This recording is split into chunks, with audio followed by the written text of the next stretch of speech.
우리 예수님께서는 항상 우리 마음속에 소원을 가지고 생각만 해도 저희들의 기도를 들어주신다는 그 사실 우리 알고 있죠? 우리가 이제 구두로서 말하는 것도 기도지만 그것보다 더 깊은 기도가 항상 소원을 두고 생각하는 거예요. 네, 그 굉장한 기도예요. 제가 젊었을 때부터 이 선교에 그러한 마음을 주셔서 주님께서 저에게 이 제3세계 가난한 나라를 향해서 복음을 전해야 되는 그런 마음을 젊었을 때부터 주셨어요. 네, 그 중에 한 나라가 소위 인도 계통. 인도 하면은 그 비슷하게 생긴 스리랑카, 또 위에 이제 방글라데시, 파키스탄, 이제 인도는 말할 것도 없고요. 제가 예전에도 말했지만 그쪽 계통의 사람들을 저는 미국과 카나다에 살면서 가장 싫어했어요. 왜냐하면 이분들이 그냥 거짓말을 그렇게 잘해요. 10마디 말하면 9마디가 거짓말이에요. 근데 그 세상 사람들도 그런데 목회자들도 거의 비슷해요. 그러니까 그런 얼굴만 봐도 싫어요. 젊었을 때부터요. 그런데 그쪽에 복음을 전해야 된다는 사명감을 자꾸 주시는 거예요. 이제 그런 가운데 제가 이제 한국에 나와가지고 이제 우리 외국인 사역을 할 때, 주님께서 우리가 남동 공단에서 이제 사역을 할 때인데, 한 10명 정도 앉혀놓고, 조그마한 방에서 이제 제가 이제 가르치고 있는데, 공단에서요. 누가 보면 저를 보고 돌았다고 그랬어요. 저분이 왜 저기서 저러고 있지? 하는 그런 말을 제가 몇 번 들었어요. 그런데 주님이 강권적으로 하시니까 그렇게 했는데, 이제 한참 제가 강의를 하고 있는데, 이제 한 사람이 걸어 들어오는데, 머리가 하얀 분이에요. 그런데 보니까 내가 가장 싫어하는 인도 계통 얼굴이. 네. 그래서 이제 딱 들어오는데 보니까 사람이 씩 웃으면서 나한테 황 목사님 이야기를 제가 듣고 여기 찾아왔습니다. 그러는 거예요. 그래서 어느 나라에서 왔어요? 그러니까 방글라데시에서 왔대요. 자기가.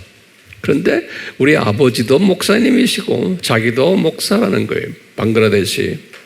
몇 살이에요? 그러니까 1946년생인가 그래요.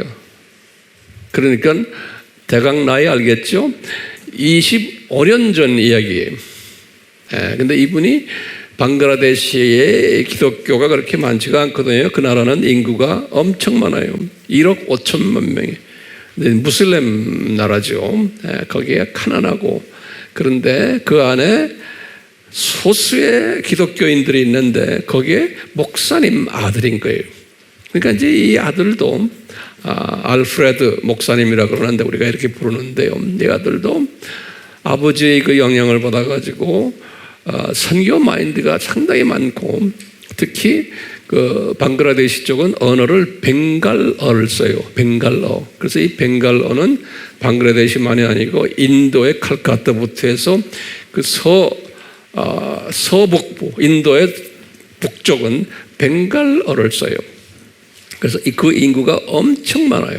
네. 그런데 이분이 뭘 하는 분인가 하면 그 마음속에 항상 문서 선교에 대한 그 하트를 가지고서 자기가 쭉 문서 선교를 해왔대요. 이렇게 쪼가리 복음을 프린트해가지고 그냥 나누고 이런 일을 해왔는데 이 순복음교회, 여의도 순복음교회에서 1년에 한 번씩 그런 제3세계에 있는 지도자들을 불러다가 선교 대회를 해요. 한 번씩. 그럴 때마다 그 교회가 그분들의 교통비 다 주고 밥 다 주고 한국에 들어올 수 있도록 비자 다 이렇게 어렌지 해주고 해요. 참 좋은 일 많이 해오고 있어요. 과거에도 하셨지만요.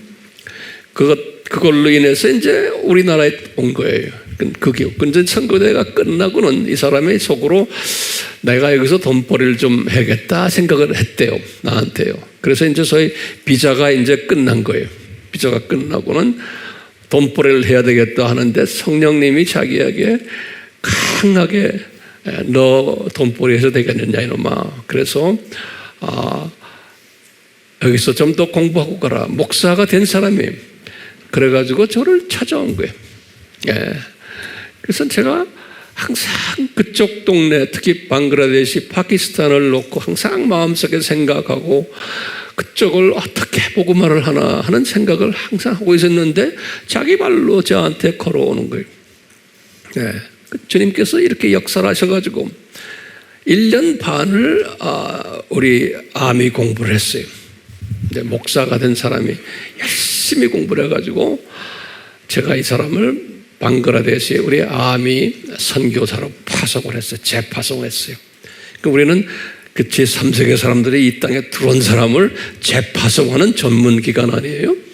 그 이제 이분도 마찬가지로 재파송을 했어요. 재파송을 했는데 가서 열심히 복음을 전하는데 1946년생이니까 지금 몇 살 됐어요? 이제 80 가까이 되죠. 70 중반이에요. 머리 허예요. 그런데 참 감사한 게 20년 이상을 나하고 같이 이렇게 사역을 하는데 주님께서 이 어른에게 건강을 주셨어요. 그 정말 열악한 환경인데도 그냥 펄펄 날라요. 참 그 주님이 주시니까 무섭게 주님이 건강을 주셔가지고 방글라데시만이 아니고 그 옆에 인도의 벵갈어 하는 칼카타부터 시작해서 그 북쪽에 할 수 없는 데를 버스 타고 기차 타고 다니면서 우리 그 도표 있죠? 7,000년 도표 이거 하나만 가지고 해도 끝이 없어요. 열심히 강의를 해요. 근데 이분이 방글라데시에서 우리 문서들도 많이 만들었지만 그러니까 그 문서에 특별한 탤런트가 있는 분이에요. 이런 사람 찾으려면 못 찾아요. 돈 주고 살려도 안 돼요. 그러니까요, 여기 써 있는 황 목사는요, 가만히 있으면은 그냥 사람들을 붙여주세요.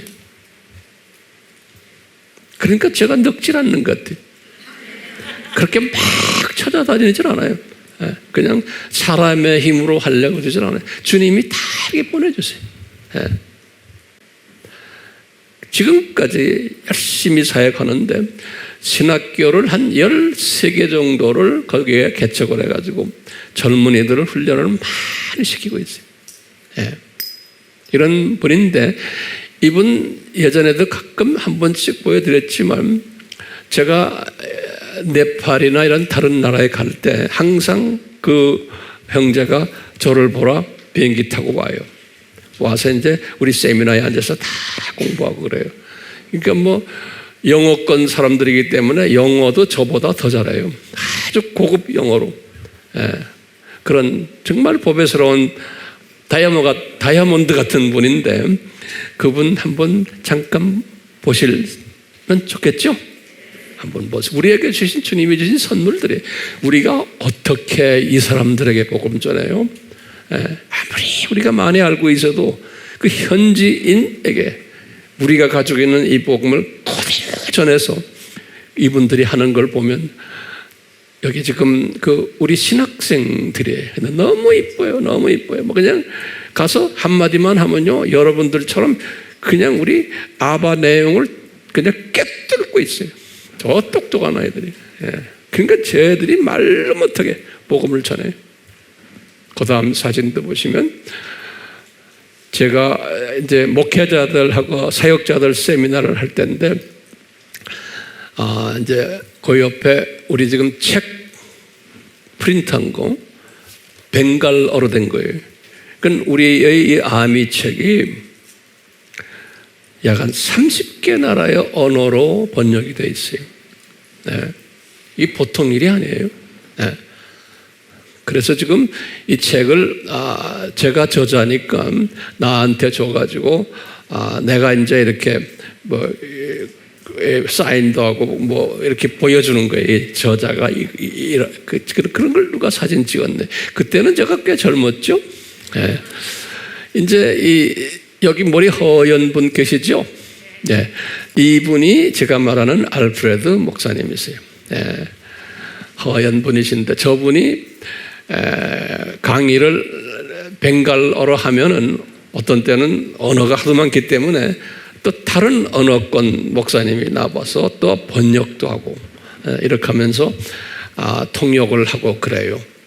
그래서 지금 이분이 세미나 하는 그 위에 보면 AMI 사진 보이죠? 네. 이분도 방글라데시에서 기독교 교회에 아주 이름 있는 지도자 목사님이세요. 그 다음에요. 이 캐롤이라고 이분의 큰 딸이에요. 근데 이 큰 딸이 우리 스텝으로 같이 일해주는데요. 아주 똑똑한 자매예요. 캐롤이라고요. 여기 보시면 우리 신학생들이 우리 모두 얼굴 보시면 그냥 이렇게 구경을 하시지만 그 무슬림 나라에서요 예수님께 헌신을 하고 목숨을 바친 사람들이 그 생명 바친 사람들이 그 얼마나 소중한지 모르죠? 이런 사람을 우리에게 주셨어요. 거기 지금 날짜가 2011년 사진이네요. 그 다음에 보시면 이 이쁜이들이 저에게는 다 이쁜이들이 너무너무 이뻐요. 어떻게 공부 잘하는지 몰라요. 똑똑하고요. 이게 이제 우리 AMI 요건 요 책 겉을 보니까 여기 뭐겠어요? 격려의 파워를 체험하라. 그 책 읽으셨어요? 한번 손 좀 들어보세요. 읽은 책. 이거 다 읽었네. 감사하네요. 이 책을 이분이 번역을 제일 먼저 했어요. 그 다음에 이 책, 이거는 종교의 기원책 같아요. 이것은 사복음서 같아요. 같아요. 아주 정말 너무나 감사해요.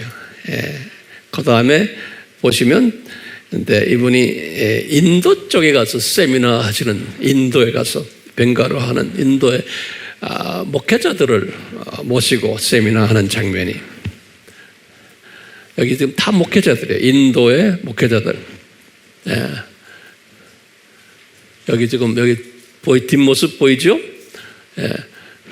이런 걸 제가 가서 해도 되지만 이제는 제가 갈 필요가 없는 게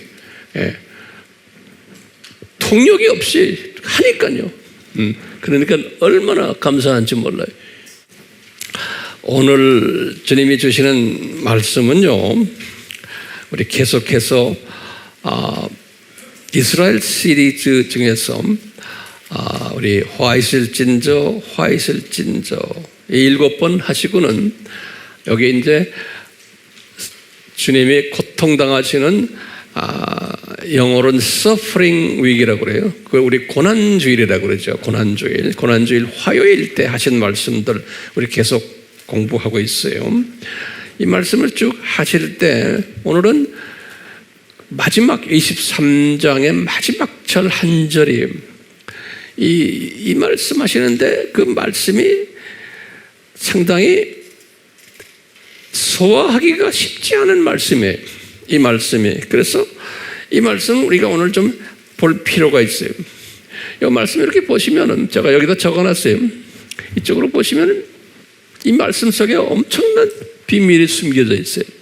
예수님께서 이 내가가 누굽니까? 예수님이죠?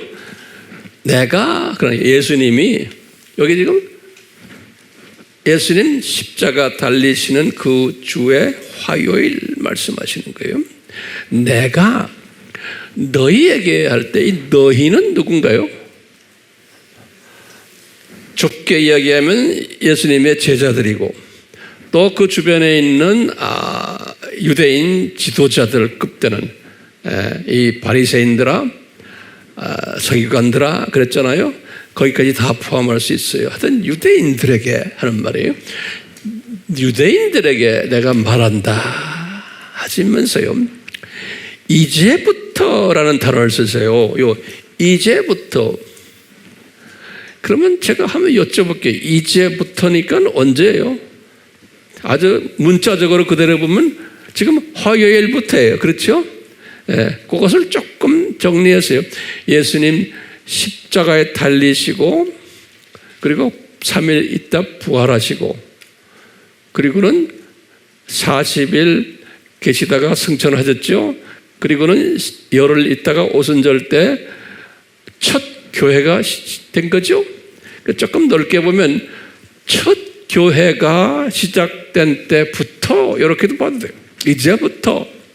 이 말은 뭐냐면 교회 시대부터 이런 표현이에요. 주 30년이죠. Church period, 교회 시대부터. 다시 말하면 이 교회 시대부터, 지금 교회 첫 교회부터 시작을 해서 이제는 너희 유대인들아, 그런 거예요. 이제부터 너희 유대인들아. 이건 이제부터는 알겠죠? 교회 시대부터, 시작부터 이렇게 표현하면 쉬워요. 이때부터 이제 찬송하리로다 주의 이름으로 오시는 이여 라고 말할 때가 오는데, 요걸 그때까지 나를 보지 못하리라 요 말한 거예요. 요 말은 뭐냐면 나를, 그러니까 나가 누굽니까? 예수님이에요. 요거 잘 들으세요. 나를, 너희 유대인들아, 너희들이 언제까지인지 모르, 지금부터 교회 시대부터 시작을 해서 너희들이 눈이 감겨가지고 내가 주님이다. 내가 the Lord, 그런 거예요. Lord. 내가 너희들에게 Lord다. 주님이다. 라고 너희들이 언젠가는 부를 때가 온단다. 지금은 안 불러. 오케이? 예. 제 말 잘 따라오세요? 예수님이 말해요. 너희들이 지금은 나를 Lord라고 부르질 않아. 주라고 부르질 않아. 그런데 언젠가는 너희들이 나를 Lord, 주라고 부를 때가 올 테인데, 그때까지 너희들은 내가 누군지를 모르도록 눈이 감기게 될 거다. 그러는 거예요. 그러니까 이게 예수님의 계획이요, 플랜이요. 그렇죠? 그러니까 유대인들이 눈이 감기는 것이 이게 지금 예수님의 플랜이요, 아니요. 지금 이 말씀을 보면은 유대인이 예수님을 보지 못하도록 된 것이, 이것이 뭐예요? 예수님의 계획인 거예요. 디자인인 거예요. 중요한 말씀이에요. 오늘 이 말씀이에요. 그러니까 유대인이 눈이 감기는 것이 교회 시대에 예수님을 못 보게끔 하는 것이 예수님의 디자인인 거예요. 그렇죠? 그런데 보세요. 이 디자인이 이때 디자인된 거예요. 창세 전에. 그래서 창세 전에 디자인된 거를 모세에게 또 말씀하셨고, 이사야에게도 말씀하셨고, 거기다가 호세아에게도 말씀하셨고, 우리 그거 다 공부했죠? 이 한 것을 나중에 바울이 다 확인한 거 우리 공부했죠? 예. 그러니까 이것은 유대인들이 예수님을 로드로 보는, 주님이라고 보지 못하도록 창세전에 디자인한 것을 예수님이 지금 이 화요일에 다시 제자들에게 재확인시켜 주는 거예요. 이 말을 꼭 적어 놓으세요. 창세전에 디자인한 것을 이분들에게 다시 재확인시켜 주는 거예요. 이 말씀이 유대인들이 너희들 나를 주라고 보지 못할 거라는 것을, 그러니까 유대인들이 눈이 감길 것을. 그렇기 때문에 이 유대인들의 눈이 감기는 것은 누구의 잘못이에요? 아니라는 거예요. 그것도 노트에 적으세요. 누구의 잘못도 아니고, 이건 철저한 하나님의 계획인 거예요. 자, 이제 이렇게 해놓고요. 그러면 이제 또 우리가 이제 물어보는 거예요. 이제 다 우리 공부했지만 다시 확인하는 거예요. 이게 정리가 돼야 돼요. 왜 유대인을 교회 시대에 눈을 감겨놨나? 거기서 질문을 던져놓으세요. 노트에다 꼭 적어놓으세요. 왜 유대인을 교회 시대에 눈을 감겨놨나? 그러면은 아하, 요 유대인들은 이제 조교 그룹들이죠. 조교 그룹들이고 이 유대인들이 눈이 감겼다라는 의미는요. 지금 요거 잘 적으세요. 눈이 감겼다라는 것은 유대인이 예수님을 보지를 못한다는 것은 엄밀한 의미에서는 유대인은 영적으로 죽었다라는 의미나 똑같아요. 영적으로 죽었다. 그러면 왜 유대인을 영적으로 죽도록 하셨나? 그러면 우리가 마태복음 12장 24절에 하늘의 밀이 땅에 떨어져 죽어야지만 많은 요한복음에 내가 뭐 요한복음이라 안 그랬어? 마태라고 그랬어요. 감사합니다. 가끔 그래요. 요한복음 12장 24절이 그렇죠? 이것은 생명 살리는 원칙이다. 그랬죠? 그렇기 때문에 누구를 살리려면 누가 죽어야 돼? 그렇죠? 이방인들이 99%의 하나님의 자녀들이 이방인들 안에 이방인들이 영적 눈이 떠서 예수님을 주라고 부르게 하려면 소수의 유대인이 그렇게 하지를 말아야 돼. 죽어야 돼. 그러니까 이방인을 복음화시키기 위한 하나님의 자녀들로 예정된 사람들을 복음화시키기 위해서 누가 눈이 감겨서 죽어야 돼. 그래서 그것이 언제 디자인됐다? 창세전에 디자인이 된 것을 구약의 유명인사들에게 다 말했다가 지금 예수님께서 실제로 인간이 되셔가지고 지금 이제 십자가 사건 직전에 교회 시대 시작하기 직전에 이분이 지금 하시는 말씀이 내가 이 디자인한 것이 이제 곧 이제부터 교회 시대부터 이루어질 거는 다시 말해 이 교회 시대부터 유대인들이 눈이 감길 거다. 그래서 예수님을 믿지 않을 거다. 자, 그런데요, 이분들이 신기하게 이 말씀은 이루어져야 돼요, 안 져야 돼요? 이루어져야 되는 거예요. 그럼 이 말씀을 이루기 위해서 교회 시대에 기독교인들이 어떻게 했어요? 복음을 받아서 하나님의 자녀가 된 기독교인들이 실은 이스라엘 사람들을 고맙게 생각하고 이뻐해야 되는데 이것을 이루기 위해서 지금 이게 중요한 개념이에요. 이 뜻을 이루시기 위해서 유대인들이 예수님 안 믿게 하기 위해서 다른 말로 표현하면요. 이 크리스찬들이 교회가 유대인들을 아주 핍박하는 반유대주의로 돼버린 거예요. 그러니까 유대인들을 핍박을 하는 그룹이 기독교 그룹이 돼버린 거예요. 교회가. 그래서요, 기독교가 우리는 상식적으로 보면 어떻게 기독교와 교회가 그 유대인들을 이렇게 핍박하고 미워하고 왕따시키고 하는데 앞장서느냐? 그렇죠? 그러면 이제 우리가 일반적으로 알메니안적 사고방식에 다시 말하면 우리 인간 자유의식, 인간 책임을 이야기할 때는 뭐라고 말해요? 왜 유대인들이 저렇게 예수를 안 믿어? 그러면 이 사람들이 왜 우리가 유대인을 핍박해야 돼? 그러면 또 뭐라고 그래요? 저 사람들이 예수님 죽인 놈들이야. 그렇게 우리 이야기했죠. 제가 칼럼에서 자세히 썼죠. 그런데 이 사람들이 이 교회가 유대인을 눈 감기기 위해서 어떤 방법을 사용하도록 예수님이 하셨냐면 저놈들 너희들 반유대주의를 가는데 거기에 근거를 뭐로 하느냐? 예수님이 이분들에게 마음을 준 거예요. 저 사람들이 나를 죽인 놈들이야. 예수님을 죽인 놈들이야. 그렇기 때문에 저놈들은 죽여야 돼. 이런 논리로 이제 한 거예요. 그러니까 이 초대교회부터 로마 카톨릭 정교회 이 초대 이 사람들이 왜 유대인을 저렇게 못된 사람들이 이렇게 저주를 했느냐?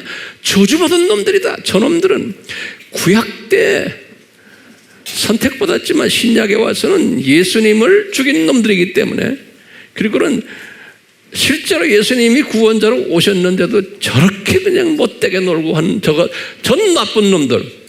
그리고는 나중에 자기네가 우리가 예수를 죽여서 핏값 우리가 다 받을 거야 라는 다 한 거예요. 그러니까 저놈들이 나쁘기 때문에 저 유대인 놈들은 우리가 혼내줘야 되고 나중엔 죽이기까지 해야 되고 사회적으로 완전히 개 취급하고 돼지 취급해야 된다고 보는 거예요. 그게 기독교인들이 앞장서서 그런 짓을 한 거예요. 과거 한 2000년 동안. 지금도 그 그룹들이 있잖아요. 그러면 우리가 일반적으로 볼 때 왜 유대인들을 교회가 저렇게 난리를 지고 저렇게 합니까? 그러면 우리는 보통 이야기할 때 뭐라 그래? 저놈들이 예수님을 죽여서 그래. 우리 이렇게 이야기하죠. 이것은 그냥 어느 시각에 병아리나 참새 시각이야. 그런 게 다 필요해요. 그런 시각을 가졌기 때문에 과거 2000년 동안 반유대주의로 나간 거예요. 근데 반유대주의가 나빠요? 좋아요? 우리가 상식적으로 생각하면 나쁜 거예요. 그렇죠? 그렇게 하면 안 되는데 이 사람들이 눈이 감겨서 예수님을 안 보게 하기 위해서는 기독교인들을 사용해가지고 기독교인들이 믿고 있는 예수님을 믿지 않도록 기독교인들이 한 거예요. 왜? 기독교인들이 예수님 할렐루야 하는데 이 그룹들은 우리를 무지무지하게 싫어하고 우리를 그냥 죽이려고 그래. 그러니까 너희들이 믿는 예수 우리 안 믿을라 이렇게. 니네들이 우리를 이렇게 싫어하는데 어떻게 너희들이 믿는 예수 우리가 믿게 되겠니? 그거예요. 그러니까 유대인들이 죽으라고 예수님을 안 믿는 거예요. 그렇죠? 왜 예수님을 안 믿어 이 사람들이? 우리를 핍박하는 놈들이 그 예수를 믿는 거예요. 그러니까 우리를 핍박하는 놈들이 믿는 그 예수를 우리가 왜 믿어? 그러니까 안 믿는 거예요. 그러니까 다시 말하면 이 알메니안주의적 반유대적 사고를 가진 사람들을 예수님이 디자인했어요? 안 했어요? 디자인하신 거예요. 과거 근 1900년 동안의 교회 시대에 반유대주의가 나오도록 디자인하신 거예요. 그러니까 그 기간 동안에 1900년 동안에 유대인들이 죽으라고 예수님을 안 믿는 거예요. 눈이 감겨서요. 그렇죠?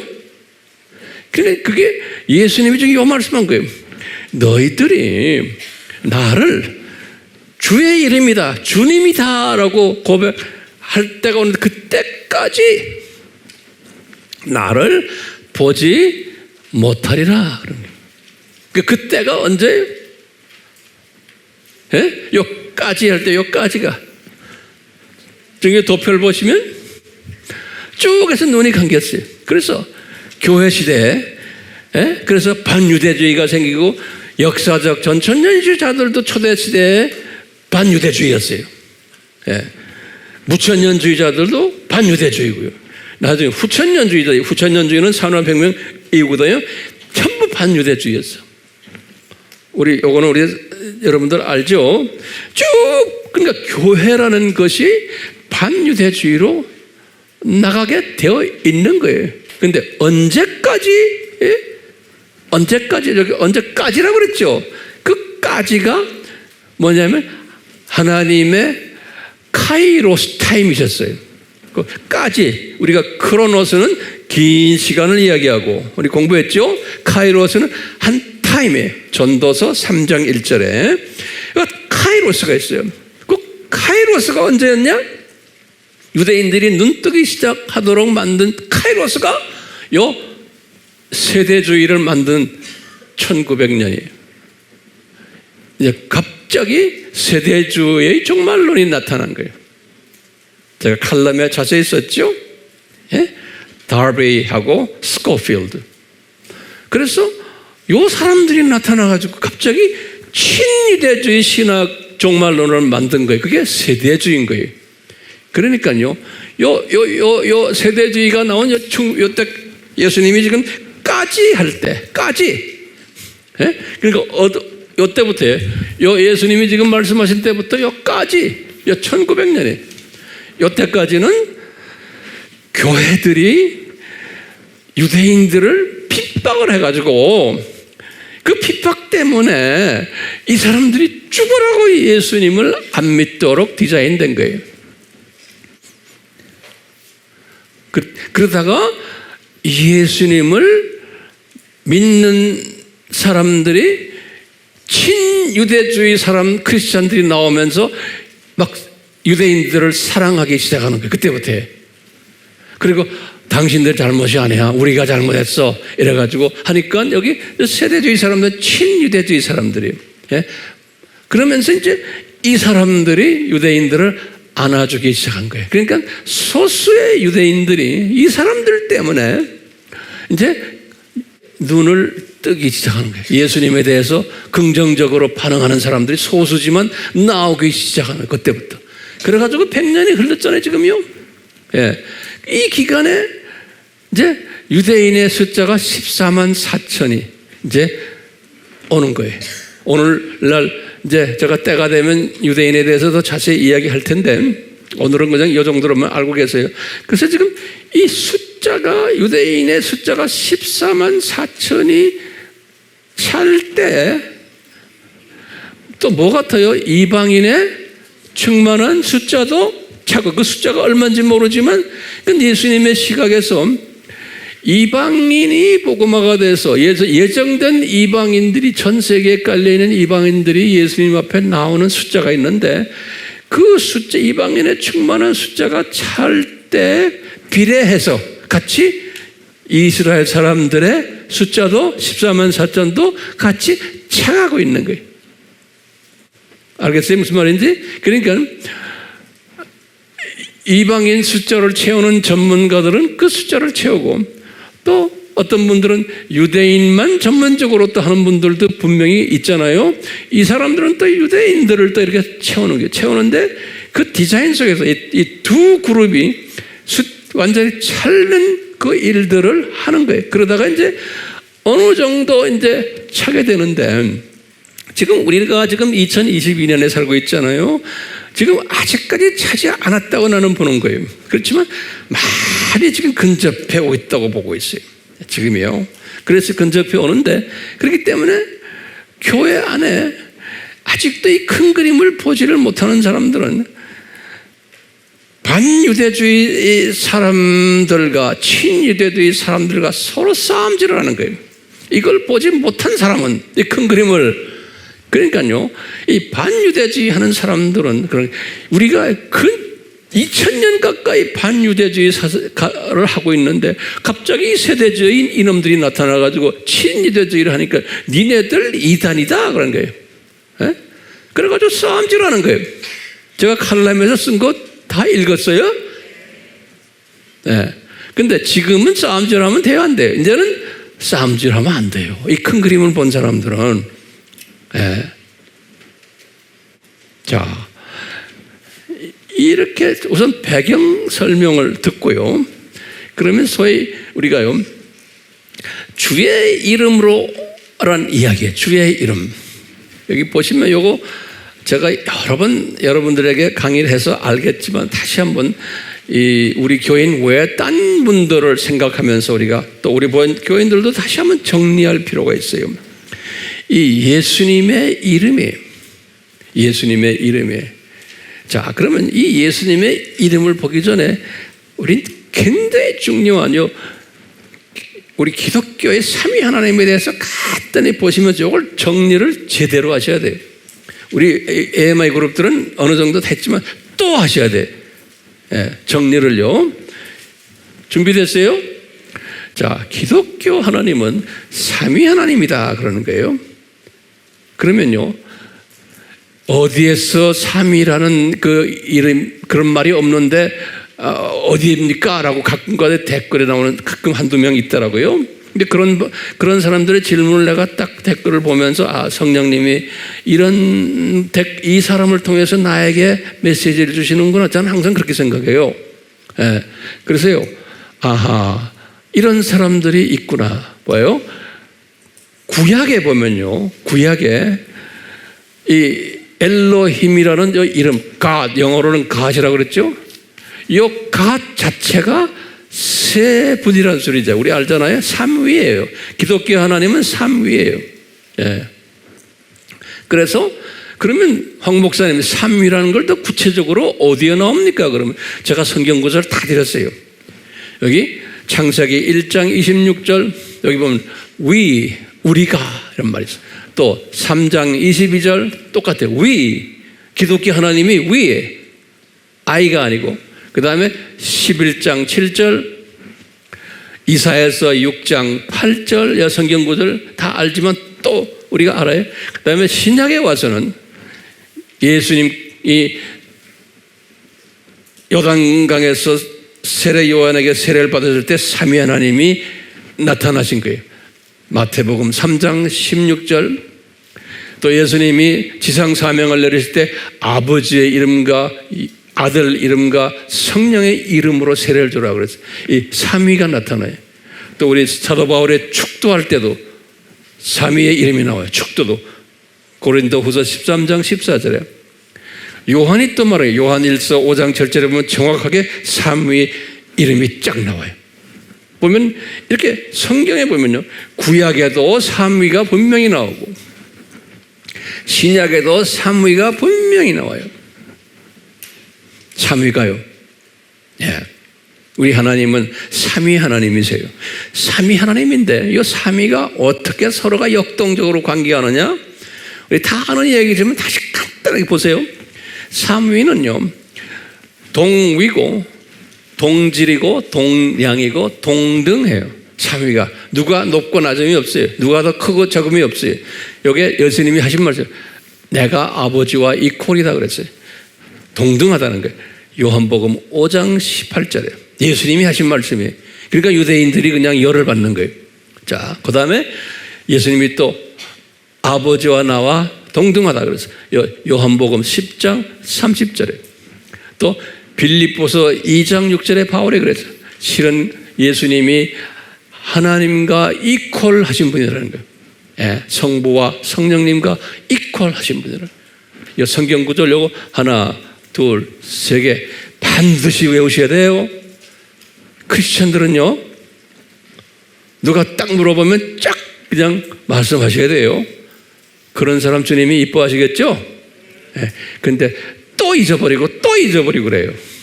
그런 사람 이뻐하시겠어요? 네, 대답은 잘. 예수님이 하신 말씀이 아버지와 나와 성령이 다 공동 소유하고 아버지 것이 내 것이고 내 것이 아버지, 그런 말 있죠? 성경 어디요? 그러면 여기요. 그러는 거예요. 예? 요한복음 16장 15절에 여기요. 그래야 돼요. 자, 이렇게 삼위 하나님이 이렇게 있는데 이 삼위 하나님이 항상 공동회의를 하셔요. 여기 공동회의. 예. 공동회의 이렇게 이퀄이신데, 그래서 성부 하나님은 기능적 최상위자가 돼. 기능적. 예. 그래가지고 의장 역할을 하시고 공포자 역할을 하시고, 또는 이렇게 해서 기능적 성의로서 자기네가 결정을 쓸 때 아들을 이 세상에 보내자 할 때도 예수님이 말씀하셨어요. 요한복음 3장 16절에 아버지가 나를 이 세상에 보냈다 그랬어요. 그렇죠? 예, 하나님이 또 성자를 통해서 꼭 성령님을 주시는데 아버지가 성령님을 주세요. 아버지가 우리에게 성령님을 주세요. 그런데 아들 예수님을 통해서 주세요. 알겠어요? 여기 그래서 요한복음 14장 6절에 보면 그렇게 되어 있어요. 예수님이 내가 아버지에게 부탁을 해서 너희들에게 성령을 보내주게 할 거다 그랬어. 이제 요 성부의 역할이에요. 네. 그 다음에 성자는 우리 알다시피 결정된 것을 수행하시는 분 아니에요. 그러니까 이 성자 이분이 제일 바쁘신 분 같아요. 네. 그래서 이분이 뭐 만유를 통치하시고 창조하실 때도 실제로 자기의 손 가지고 다 창조하시고 말씀으로도 창조하시고 만유를 다 컨트롤하시고 소유하시고 만물을 발 아래 두시고 통치하시고 엄청 많아요. 예수님이 하시는 일이. 예. 그러니까 진짜 예수님이 구원을 위해서 죽으신 분도 예수님이시고, 예. 이렇게 이제 예수님이 많다는 거예요. 성령님은 예수님이 이런 일을 하도록 능력을 예수님께 부여하는 거예요. 그래서 예수님께서 겟세마나에서 막 고통을 당하실 때도 성령님께서 천사를 보내가지고 예수님께 힘을 주는 거예요. 누가복음 22장 43절에 우리 학생들이, 우리 크리스찬들에게도 성령님이 능력을 베풀어 주죠. 여기 사도행전 1장 8절에 너희들이 성령을 받으면 이제 너희들이 나를 증거할 거다 그랬죠. 능력을 받아서 사도행전 1장 8절에 성령이 은사들도 부여하시고 고린도전서 12장 8절에서 10절에 성령의 9가지 은사들 있잖아요. 그 다음에 성령의 열매 갈라디아서 5장 22절 23절 이렇게 성령님이 하시는 일이 또 있는 거예요. 자, 그런데 요거를 정리해 놓고 우리가요 예수님의 말씀을 다시 한번 잠깐 봐요. 예수님이 그랬어요. 너희들이 주의 이름으로 오시는 이어 할 때까지 나를 보지 못하리라 그랬어요. 그러니까 유대인들이 지금 구약은 우리가 제쳐놓고요. 신약 때 이때부터 예수님이 지금 하시면 이때부터 유대인들이 이 삼위 하나님 중에서 누구를 믿었어요? 그럼요. 예? 이분들이 믿는 그 신과는 뭐냐면 이 성부 하나님을 하나님으로 믿은 거예요. 그리고는 성부 하나님의 그 접속된 하나의 그분의 신을 성령님으로 믿은 거예요. 그러니까 이분들이 생각은 성부 하나님만 진짜 하나님으로 믿은 거예요. 제일 높으신 분이고 유일하신, 그러니까 일위 하나님이에요. 우리는 삼위 하나님 아니에요? 이 유대인들은 눈이 감겨가지고 삼위를 보지 못하고 구약에 보세요. 이렇게 삼위 이야기를 했는데도 여기 지금 보세요. 이 구약에 삼위를 이렇게 이야기했는데요. 이 사람들이 보지를 못하는 거예요. 그 안에 분명히 자기네가 들고 다니는 성경에 삼위가 거기 있는데 엘로힘이라는 이름도 그게 복수 이름이에요. 예. 그렇죠? 그리고는 시편 22편도 그렇고 이사야서 53장도 그렇고 다 예수님의 십자가 사건을 다 이렇게 이사야가 본 거거든요. 또 22편은 다윗이 본 거예요. 그런데도 이 사람들이 갖고 다니는 성경에 거기 있는데도 이 사람들이 눈이 감겨가지고 그 성경 구절을, 그 성경 내용을 삼위 하나님으로 보지를 못하는 거예요. 눈이 감겨서. 그러면 이게 자기네가 잘못이에요? 아닐 거예요. 예수님의 디자인인 거예요. 유대인들은 눈이 감겨서 삼위 하나님을 보지 못하도록 만들어 놓은 거예요. 그래가지고 삼위 중에서 일위 되시는 성부 하나님만 하나님으로 보게 만들고 구약에 나오는 성령 하나님은 거기에 그냥 하나의 부속으로 보고 그 다음에 그럼 보세요. 이제 그러면 구약에서요 삼위 하나님을 지칭할 때가 언제냐면 딱 창세기 1장 1절에서요. 그거 노트 좀 꼭 적으세요. 창세기 1장 1절에서 하나님이 천지를 창조하시더라. 그때는 엘로힘 그랬어요. 하나님, God. 영어로는 God 그랬어요. 그러다가 이제 God 하다가 2장 4절이 굉장히 중요하다고 그랬어요. 2장 4절부터는 God 앞에 뭐가 들어오냐면 야훼 God 그런 거예요. 야훼 God. 2장 4절에 그래서 야훼라는 단어가 딱 붙는 거예요. 2장 4절에. 그래서 그 야훼가 누구냐? 그래서 여기다 적어놨죠. 이 야훼 God이 어떤 이 야훼가 이게 예수님인 거예요.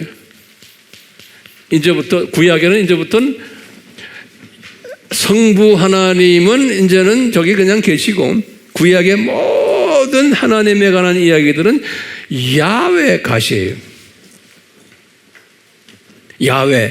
야훼라는 뜻이 뭐였어요? 계약하시는 분 그런 뜻이에요. 야훼. 계약하시는 분. 이때부터 실제로 우리 역사 속에 내려와서 운행하시는 예수 하나님의 이야기가 이제 구약에 쫙 나오는 거예요. 구약에 야훼, 여호와 이렇게 나오는 게 다 예수님을 이야기하는 거예요. 근데 우리는 그걸 아는데 유대인들은 구약에 나오는 야훼가 예수님인 것을 모르는 거예요. 왜 몰라요? 모르도록 디자인 되어 있는 거예요. 자, 보세요. 그렇기 때문에 이 야훼라는 이름이 창세기 2장 4절인데 이 야훼가 예수님의 피 흘리심을 계약하시는 covenant God 그래요. 이 영어로는 야훼 이렇게 했다가 이제 모세가 십계명을 줬을 때 모세한테 십계명 줄 때 이제 3계명에 뭐라고 그랬냐면 여호와의 이름을 망령되이 일컬지 말아라 이런 게 있죠. 이것 때문에 유대인들이 그 야훼라는 이름을 부르지를 못했어요. 그때부터 이 10계명의 제3계명 때문에. 그래서 이제 유대인들이 성경에다가 이 야훼의 요 모음에 발음 나는 거 요 모음 두 개를 없애버렸어요. 없애가지고 유대인들이 성경을 자음만 이렇게 YHW 자음만 딱 놓으니까 발음을 하지를 못하는 거예요. 발음하지 못하는 야훼가 되어버린 거예요. 뭐 때문에? 무슨 이유 때문에? 출애굽기 20장 7절 때문에. 그러니까 그때부터 이때가 이제 성경을 바꾼 게 주전 1446년. 그러니까 여기 출애굽한 그 해거든요. 이래가지고요 쭉 성경에 야훼가 이렇게만 돼 있는 거예요. 그렇기 때문에 유대인들이 제가 가끔 이야기하죠. 성경을 읽으면서 요 야훼가 딱 나오면 발음을 못하니까 쭉 읽다가 그 이름이 나올 때는 절을 해놔요. 그래서 이렇게 읽다가 이건 뭐냐면 이 야훼가 나왔을 때 발음을 못하고 거기에 존경을 의미하기 위해서 절을 하는 거예요. 이렇게 절하는 거예요. 이렇게 제가 이런 이야기 많이 했죠. 그러다가 이분들이 주전 2, 3세기 때 안 되겠다. 발음을 하는 우리 야훼를 하나 만들어내자. 그래가지고 아도나이라는 이름으로 바꿨어요. 아도나이. 아도나이라는 이름은 뭐냐면 영어로만 The Mighty God, 능력자 그런 소리. 아도나이라고 이름을 바꿔. 그러면 이제 아도나이라고 발음이 되잖아요. 말할 수 있는 거예요. 아도나이. 그러다가요 계속 이제 아도나이로 사용한 거예요. 야훼 대신에 야훼라고 발음 못하니까. 그래가지고요 이게 유명한 사본이에요. 마소라 사본이라고 그래요. 이 마소라 사본은 주후 7세기에서 10세기 때 만든 아주 제일 유명한 사본이에요. 성경 사본. 이제 우리 김재인 스님 뭐 기타 유명한 성경들 다 여기에서 이 마소라 사본에서 참고를 해가지고 성경을 만들었어요. 이 굉장히 유명한 사본이거든. 마소라 사본이에요. 그걸 이제 영어로는 이렇게 써요. 마소레릭 텍스트 그래요. 마소레릭 텍스트. 이것서 여기에 의하면은 요 야훼를 라틴어로 바꿔가지고 여호와라고 바꿔버렸어요. 여호와, 제호바 이렇게. 여기 이게 라틴 말이에요. 그래서 제호바라고 바꿔버렸어요. 이 4번에서. 그러니까요, 요 제호바라고 이건 라틴 말이거든요. 그래서 여호와 하는 거예요.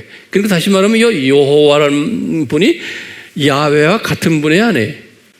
같은 분이에요. 근데 그렇게 변천이 된 거예요, 이름이. 제 말 따라오세요? 예. 그러다가요, 70인역 알죠? 70인역이 여기 주전 284에서 247 유대인 70인역이 배경이 뭐예요? 애굽의 알렉산드리아라는 유대인들이 제일 많이 사는 도시가 알렉산드리아예요. 거기에 유대인들이 이미 오랫동안 586 사건 때부터 시작을 해서 722년 오랫동안 해외에서 오래 살았기 때문에 이 사람들이 유대인 말 못하는 거예요. 그리스 말을 하는 거예요. 그리스 말, 헬라 말을. 그래서 이 사람들에게 구약이 유대인 말로 되어 있는 것을 구약을 그리스 말로 바꿔줘야 되겠다.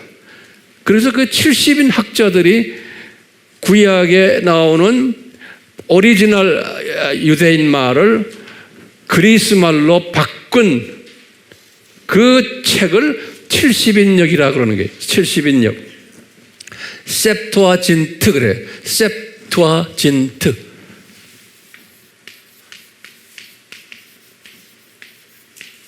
이제 여러분들 구글에 들어가면 나와요. 셉투아진트. 셉투아진트 그래.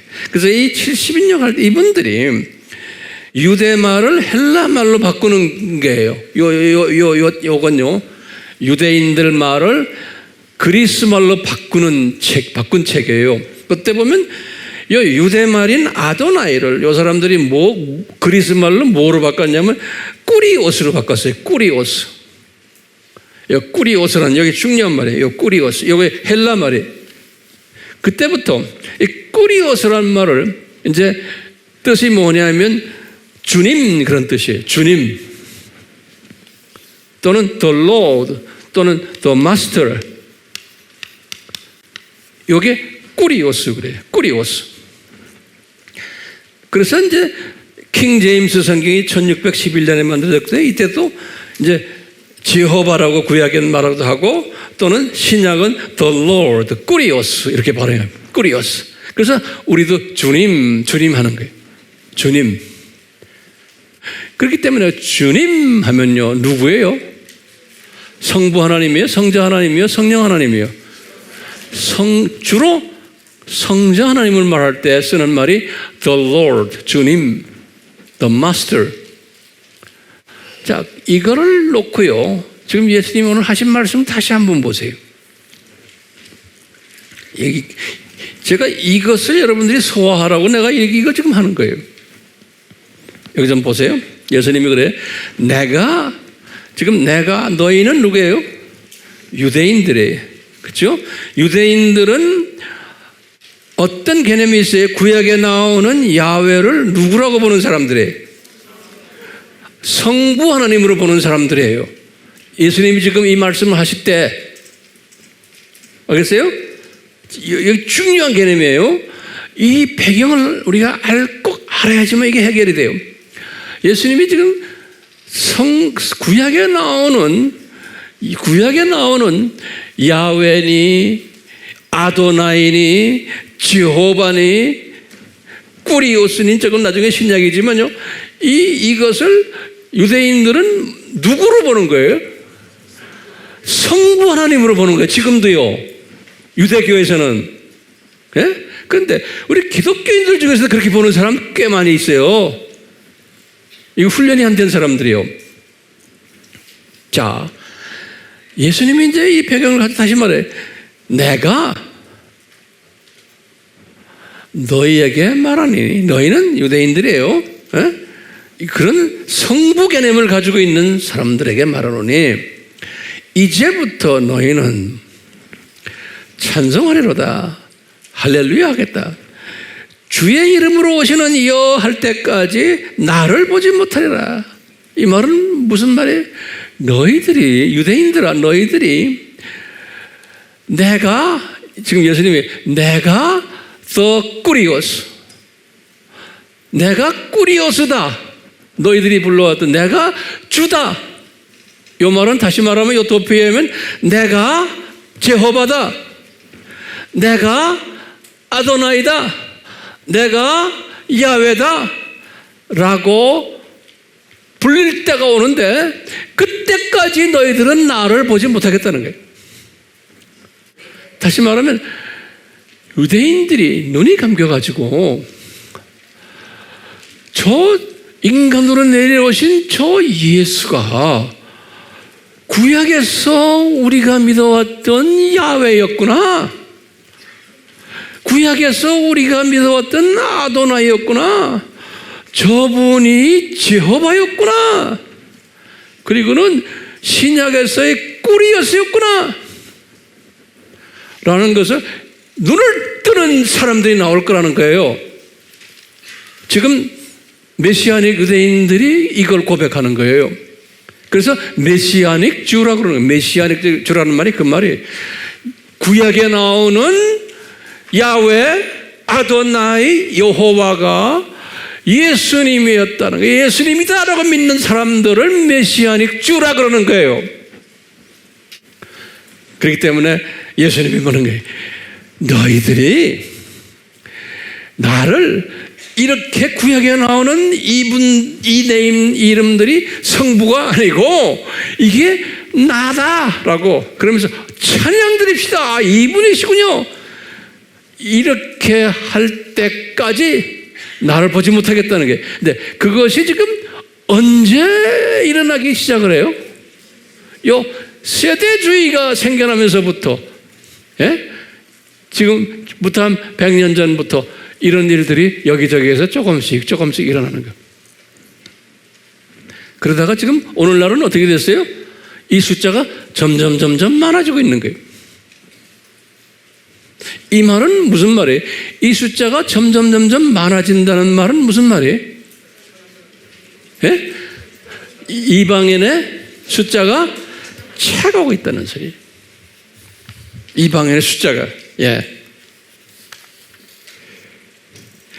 자, 그러면요, 여러분들, 제가 다시 한번 질문해 볼게요. 유대인들이 눈이 감기는 게 이게 누구의 잘잘못이요? 예? 아닌 거예요. 그러니까 우리가 그냥 알메니안식으로 보면 뭐예요? 알메니안주의적으로 보면, 우리 자유의지적으로 보면 뭐라고 그랬어요? 유대인이 눈 감긴 게 왜 감겼다? 기독교인들이 유대인들을 핍박해서 그렇다는 거예요. 실은 그게 맞는 말이죠. 그런데 그 속에 뭐가 깔려 있어요? 핍박하도록 예수님이 디자인하신 거예요. 왜 핍박하도록 디자인했어요? 창세전 그리스도의 신비를 이루기 위해서. 그리고 지금 교회 시대 때 이분들이 눈이 감겨져야 돼요? 안 감겨져야 돼요? 감겨져야 되는 거예요. 왜요? 이방인들 눈뜨게 하기 위해서. 이분들이 감겨져서 죽어야 되는 거예요. 그래야지만 이방인들이 눈을 뜨게 되어 있는 거예요. 그렇기 때문에 이분들이 눈이 감겨서 교회를 주님이 사용하신 거예요. 반유대주의로 만드신 거예요, 교회가. 그 교회가 반유대주의 된 것은 하나님의, 예수님의 철저한 계획 속에서 된 거예요. 이 교회도요, 아무리 친유대주의를 하려도 1900년 동안은 안 되는 거예요. 죽어라고 하려도. 그러니까요, 하나님의 디자인을 사람이 바꿀 수가 없는 거예요. 예. 그러니까 우리가 상식적으로 왜 예수 믿는 사람들이 유대인들을 저렇게 고생시키냐, 왜 저렇게 반유대주의 하느냐, 이건 누구를 위해서예요? 이방인 충만한 숫자를 채우기 위해서 이 사람들을 죽이는 일을 한 거예요. 근데 오늘날 이방인의 충만한 숫자가 지금 차가고 있어요? 차가고 있으니까 어떻게 지금 돼가고 있어요? 예? 이제 점점 친유대주의의 세력이 점점 많아지는 거예요. 갑자기 교회 안에서. 그러면서 반유대주의를 했던 사람들도 친유대주의로 지금 많이 바꾸고 있어요. 신기하게. 예. 왜 그럴까요? 그러면 이제는 이방인의 충만한 숫자가 차가고 있구나. 예. 다시 말하면 거기다 노트 좀 적으세요. 이 유대인들이 눈이 뜨고 있다는 것은 무엇을 시사해 주는가? 그러면 좀 우리가 정리해 봅시다. 첫 번째, 이방인의 충만한 숫자가 지금 차가고 있구나라는 것을 우리가 알 수 있어요. 로마서 11장 25절에서 26절이에요. 자, 두 번째는 예수님의 공중 재림이 가까이 오고 있구나. 이것도 우리가 알 수 있는 거예요. 세 번째는요, 앞으로 더 심한 산고가 있겠구나. 그 산고들 우리 알죠? 네. 그러므로 우리는 어떻게 살아야 되는가? 우리는 어떻게 살아야 돼요? 우리는 어떤 삶을 살아야 되는가? 그러면 첫 번째는요, 이방인 숫자 채우는 사역에 집중해야겠구나. 이거 제 말 잘 이해되시죠? 우리가 이제 이걸 하고 있잖아요. 직접간접으로. 두 번째는요, 이방인 숫자만 채우는 게 아니고 유대인의 숫자도 채워야 돼요. 유대인의 14만 4천. 그랬어요. 우리에게 유대인들을 또 붙여주고 계세요. 네, 유대인들을. 그래서 우리가 유대인 사역들 직접 간접으로 하고 있죠. 꼭 우리나라에만 아니에요. 지금 세계적으로 저희들이 유대인들 많이 하고 있어요. 세 번째로는요, 그러면 이분들 우리에게 붙여주면 우리가 뭘 가르쳐야 돼요? 이방인들과 유대인을 우리에게 이제 붙여주시면 우리가 뭘 가르쳐야 돼요? 그냥 붙여만 주면 안 돼요? 그러면 창조 목적의 절대성과 중요성을 가르쳐줘야 되는 거예요. 그걸 또 살을 붙이면 네 번째로는요, 우리가 뭐 해야 되냐면 이 유대인과 이방인들 들어오는 사람들에게 하나님 나라가 무엇인지를 가르쳐줘야 되는 거예요. 저 세상, 이 세상, 저 세상이 가르쳐줘야 되는 거예요. 다섯 번째로는요, 그러면 이 세상 7,000년이 이게 창조 목적 학교라는 것을 또 가르쳐줘야 되는 거예요. 여섯 번째는 이 창조 목적 학교가 이제는 곧 4년제 대학이 끝나는 예수님의 지상 재림이 그때라는 걸 가르쳐줘야 되는 거예요. 그렇기 때문에 앞으로 더 심한 산고들이 올 것을 우리가 가르쳐줘야 되는 거예요. 어떤 분은 이런 댓글에다 단 분이 있어요. 굉장히 좋은 댓글인데요. 그러면 황 목사님, 우리는 패배주의자들입니까? 이런 단어를 썼더라고요. 아주 좋은 단어를 썼어요. 우리가 패배주의자예요? 예? 자포자기를 한 자들입니까? 아니죠. 거기다 좀 써놓으시래. 우리는 패배주의자가 아니에요. 그러니까 하나님이 예정됐으니까 그냥 그대로 따라하는, 예정된 것을 그냥 앞으로 더 세상이 악해질 텐데 그냥 그럼 패배주의로 자포자기하고 가만히 있는 겁니까? 라고 이제 질문을 던졌더라고요. 많은 사람들이 이렇게 생각할 수 있어요. 아니잖아요. 우리는 패배주의자가 아니에요. 우리는 자포자기를 해서 그냥 이렇게 손 놓고 있는 사람도 아니에요. 손 놓지 말고 이것을 우리가 다 아는 것은, 이런 공부를 하는 것은 지혜자가 되라고 그러는 거예요. 그리고 우리는 승리자가 되라고, 또 사명자가 되라고 이런 공부를 우리가 지금 하는 거예요.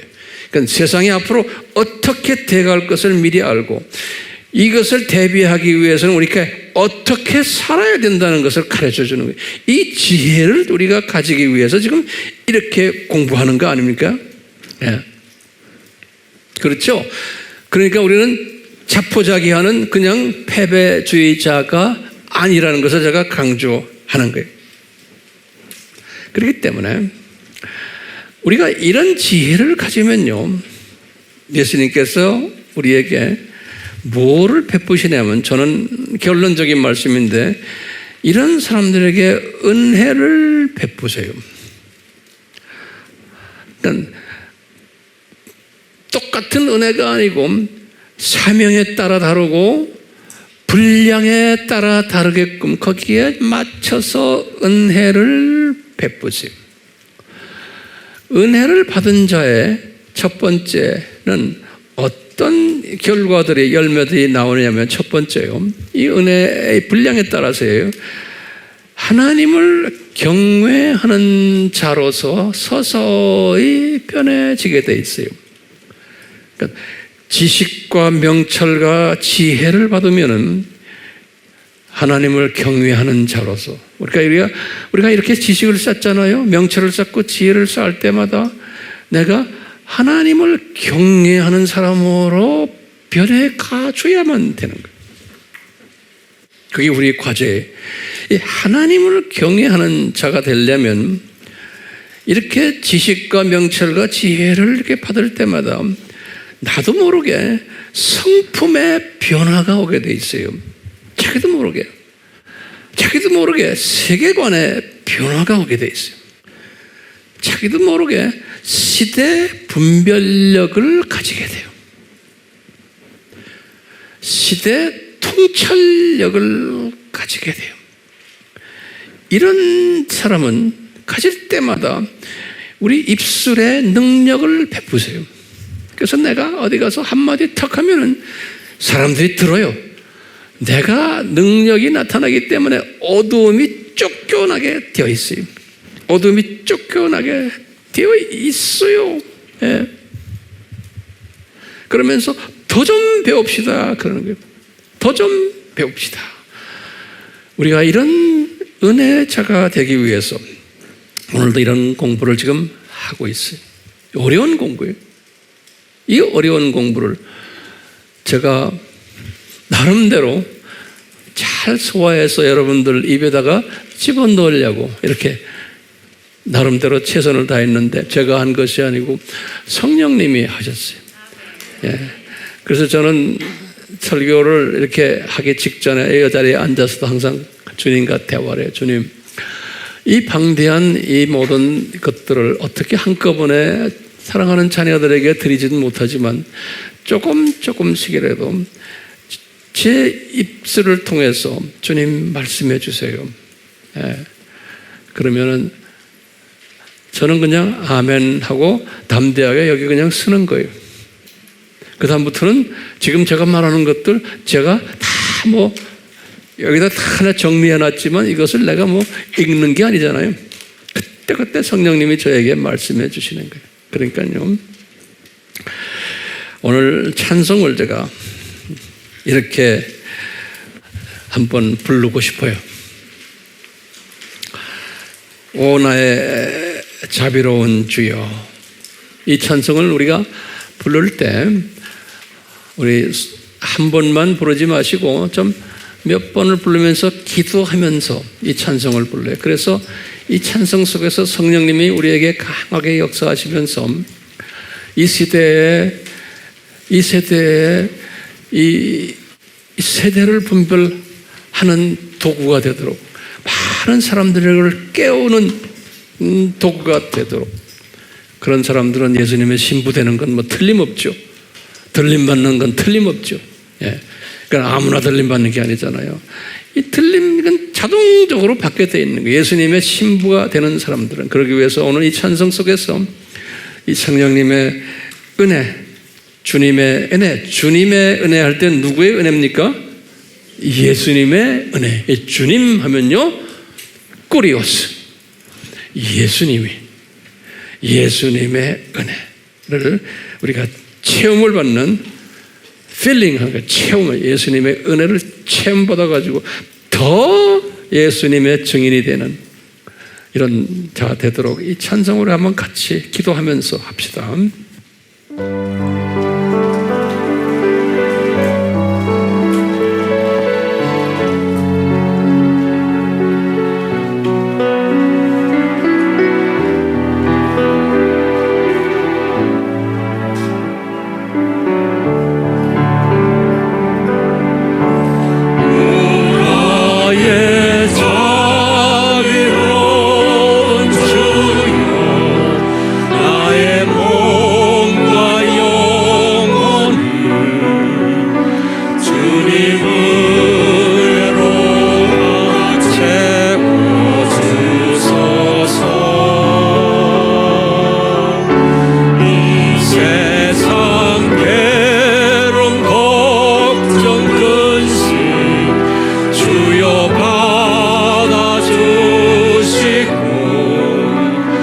힘든 세상에서 인도하소서.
우리 예수님은 삼위 하나님 중에서 행동을 취하시는, 수행하시는 창조주 하나님이시고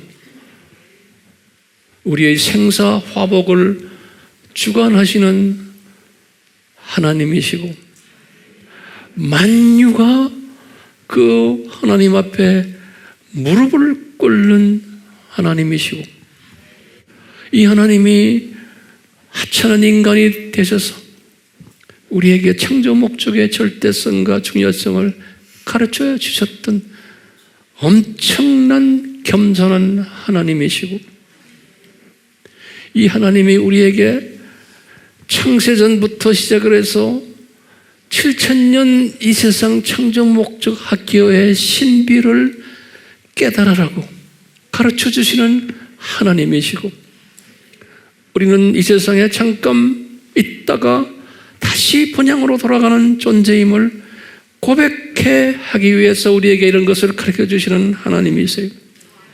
주여, 이 엄청난 예수 하나님이 우리에게 은혜를 더 베풀어 주셔서 지식과 명철과 지혜로 넘쳐나게 하셔서 날로 이 하나님을 경외하는 자가 되도록 주여 은혜 베풀어 주시옵소서. 예수님의 이름으로 축복하옵나이다. 아멘.